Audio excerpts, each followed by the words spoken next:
blood.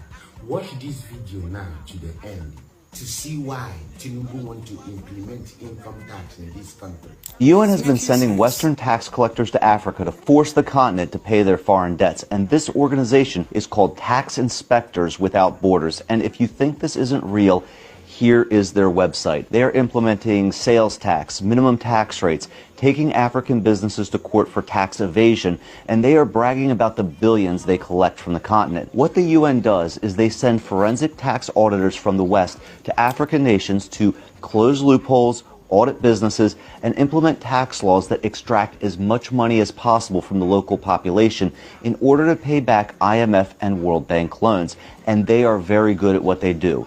Tunisia was one of the first countries to work with the UN tax collectors in 2015. And since then, the Tunisian government has increased tax revenue over 50% relative to GDP. Recently, you've probably seen different tax reform laws in West Africa, Kenya, among others, and all were pretty unpopular, but they were implemented with a carrot and stick methodology.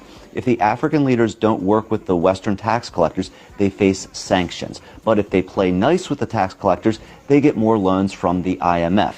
And you've probably figured out this game already. The West is getting the African nations to run up large debts, then training the African governments to collect the interest payments from the local population. And that money then goes to Western banks.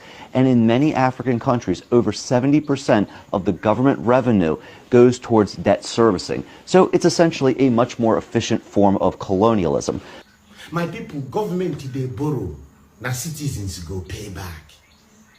Tinubu is implementing income tax starting next year because International Monetary Fund, IMF, is forcing it on black countries. So basically, as you know, if you pay us our money back, force it on your citizens, make they contribute money, make you use pay us. The interest, not the whole money, the interest. So this tax money now is being collected just to pay interest on top of the principal where they never even touch. So Nigeria borrowed 10 billion. The interest on top of that 10 billion, now they won't use this money now where they won't collect next year. Pay. The capital no more, yeah. And money not talk and gone. I am pussy tax for the rest of our life. Dividing this country is the only direction. You don't borrow money, say we are now in busy.